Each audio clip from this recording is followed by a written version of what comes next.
শুকরিয়া জানাচ্ছি যিনি আমাদের সুস্থ রেখেছেন।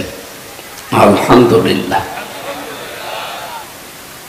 আমরা যারা এখন দুনিয়ায় আছি, আমাদের ভেতরে একের সাথে অন্যের 5টা জিনিস আল্লাহ মিল রাখেন না। এটা কিয়ামত পর্যন্ত মিলবে না কারো সাথে। 1 নম্বরে আমাদের এই কণ্ঠের স্বর। বিজ্ঞান জানাচ্ছে যে আমরা যে কথা বলি, এক একটা কথা তৈরি হতে 27টা স্তর পার করা লাগে। খালাকাল ইনসান আল্লামাহুল বায়ান। আল্লাহ বলেন, আমি মানুষ বানিয়েছি আর মানুষকে কথা বলা আমি শিখিয়েছি। এই যে আমরা কথা বলতে পারছি, এই কথাটা শিখিয়েছেন কে? অথচ আমাদের কথাকে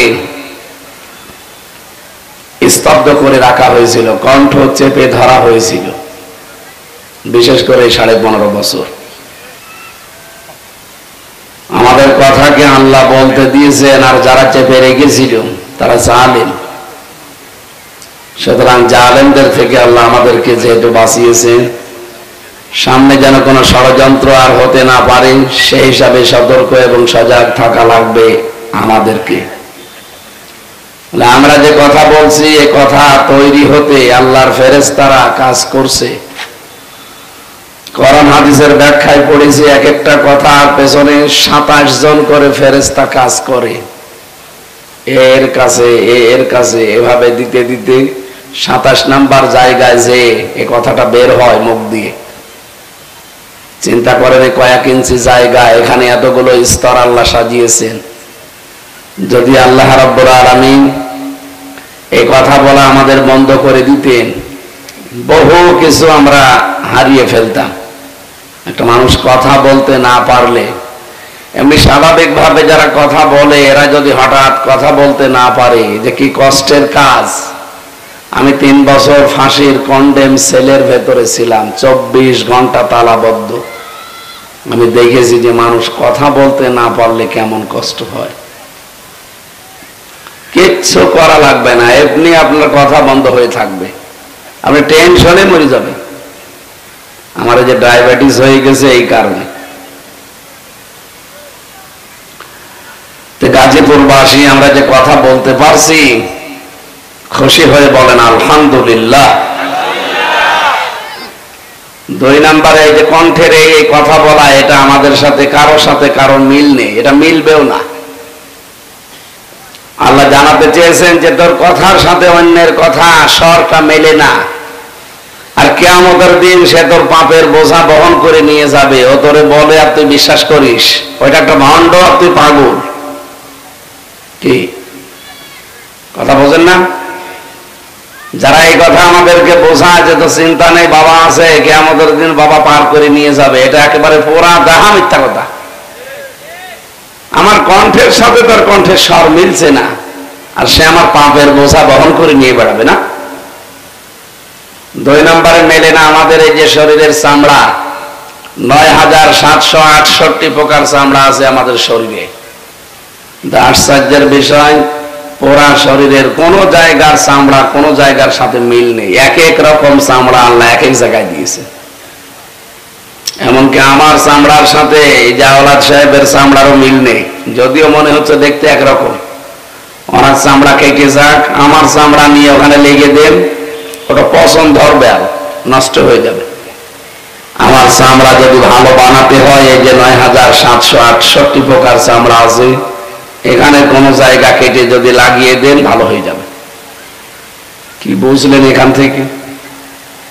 যে আমার চামড়ার সাথে ওনার চামড়া মিলছে না, আর কিয়ামতে উনি আমার পাপের বোঝা বহন করে নিয়ে বেড়াবে না। এরকম 5টা জিনিস আছে। চোখ আছে, আমাদের হাতের ছাপ আছে, এবং জহব্বার আচ্ছাদন স্তর আছে। আমাদের জিহ্বার ভেতরে প্রায় 1.5 কোটি আচ্ছাদন স্তর দিয়েছেন আল্লাহ। 7 চাকার ক্ষমতা দিয়েছেন 357টা। কত? আপনারা কি ঘুমাচ্ছেন?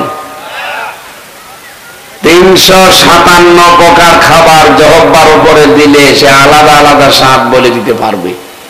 বাংলাদেশ সহ বিশ্বে কোন দেশে, কোন হোটেলে, কোন রেস্তোরাঁয় 357 প্রকার খাবার রান্না করেছে কেউ? আপনি পেয়েছেন? আপনাদের গাজীপুরের এই যে কাপাসিয়া, এখানে নিরিবিলি হোটেল আছে না, ওখানে সর্বোচ্চ মনে হয় 180 প্রকার খাবার বানায়। আমরা তো দেখেছি যে কাঁঠালের পাতা ভর্তা করে বলে এটাও খাবার। তো ওখানে যে মিয়া আছে, ও মিয়া আমাকে নিয়ে গিয়েছিল। কলা পাতা, কাঁঠালের পাতা, বাঁশের পাতা, আমের পাতা, এসবই ভর্তা চলছে। যে সব মিলে কত প্রকার? 180 প্রকার। এর উপরে আর বানাতে পারে না। পাবে কোথায়? খাবার আর কত আছে। অথচ আমাদের জহব্বার ভেতরে আল্লাহ আচ্ছাদন স্তর দিয়েছেন 357 প্রকার। সুবহানাল্লাহ বলে। আমি এগুলো বলার জন্য না, আমি একটা বিষয় বোঝাতে চাই যে কারো উপরে ভরসা করে লাভ নেই। আপনি ভরসা করবেন শুধু আপনার কাজের উপরে। যে কাজ করছেন ওই কাজটা হয় কিয়ামতের দিন আপনাকে পার করবে না আপনাকে ডোবাবে। কি কথা বলেন না কেন? এজন্য এমন কোন কাজ করা ঠিক না যে কাজের কারণে আমি আবার ডুবে যাই। কারণ পাপের বোঝা যখন মানুষের পরিপূর্ণ হয়ে যায়, ওই মানুষকে আল্লাহ তখন অপমানজনক জীবন দেয়। রব্বুল আলামিন বলেন, ইন্নামা নুমলি লাহুম লিয়াজদাদু ইসমা ওয়া লাহুম আযাবুম মুহিন। পাপের বোঝা যখন মানুষের পরিপূর্ণ হয়ে যায়, ওই মানুষকে আল্লাহ অপমানজনক শাস্তি দান করে। এই পৃথিবীতে যত পাপ কাজ আছে, সব চাইতে বড় পাপ আল্লাহর নিকটে অহংকার। এটা একটা পাপ, এর চাইতে বড় পাপ দুনিয়া আর নেই। অথচ এইটাই আমাদের এই দেশে বেশি ছিল। কি কথা বোঝেন? এটা বেশি ছিল না? কেউ অহংকার করতে বাদ দেয়নি। যে যেখানে যতটুকু পেয়েছে ওইটা দিয়ে সে অহংকার করিস। কেউ যদি এলাকার মেম্বার হয়, সেও অহংকার দেখিয়েছে তার ক্ষমতা। কেউ চেয়ারম্যান হয়, সেও তার অহংকার দেখিয়েছে ক্ষমতা। আর বাকিগুলো তো বললামই না। কেউ বসেছিল, আপনি একটা লোক দেখাতে পারবেন এই 15.5 বছরে যে যারা ক্ষমতা ছিল তারা কেউ ক্ষমতা দেখায়নি? প্রত্যেকেই তার জায়গা থেকে কি হনরে হনমার হয়ে গেছে। নবীজি বলেন, 2 প্রকার মানুষকে আল্লাহ রাব্বুল আলামিন অপমান বেশি করেন। তার ভেতরে 1 নাম্বার, যারা ফার্স্ট সেকেন্ড ইয়ারে থাকতে আমার বিয়ে দিয়েছে। আমি বরযাত্রী বেশি নেইনি, 8-9 জন, সুতরাং ওইটাই অত চাপ হয়নি। কিন্তু যারা এই 150, 200, 300 মানুষ নিয়ে যান, আপনার বিবেকে বাধা দেয় না যে একটা মানুষ এত কষ্ট করে মেয়েটা দেখছে, আবার 300 মানুষ তারে খাওয়ানো লাগবে? মেয়েদের এই দাম কমার পেছনে কারণ হচ্ছে পর্দা। মেয়েরা যদি সত্যি খাস পর্দায় থাকতে পারত, পুরুষকে আল্লাহ যে চাহিদা দিয়েছে, আমার মনে হয় 5 লাখ টাকা হলেও নিজে আরো শ্বশুরকে দিয়ে মেয়ে বিয়ে করে নিয়ে আসত।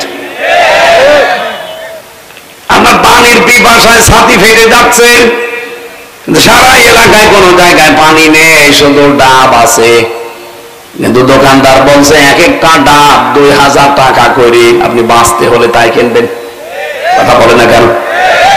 মেয়েরা যদি সত্যিই পর্দায় থাকতে পারে, খাস পর্দা যেটা, আর সত্যিই যদি ওরা এটা পালন করতে পারতো, এই দেশে পুরুষদের আল্লাহ যে চাহিদা দিয়েছে, যখন আর পেত না মেয়ে লোক এরকম একেবারে ফিরি, তখন অন্তত 5 লাখ 10 লাখ টাকা মেয়ের বাবাকে দিয়ে হলো বিয়ে করত। এই জন্য এগুলো সস্তা করা যাবে না। কালকের দিনে তো আসতেছে সস্তা বিশ্ব। না, কোন মুসলমান নারী পুরুষ এটা পালন করতে পারবেন না, কারণ এই দিবসটা আমাদের না, এটা খ্রিস্টানদের। ইংল্যান্ড থেকে শফিক রেহমান এই লোকটা নিয়ে এসেছে এই দিবসটা আমদানি করে। সাংবাদিকরা ওরা জিজ্ঞাসা করছেন, স্যার আপনার নাম তো শফিক রহমান, আপনি রেহমান লিখলেন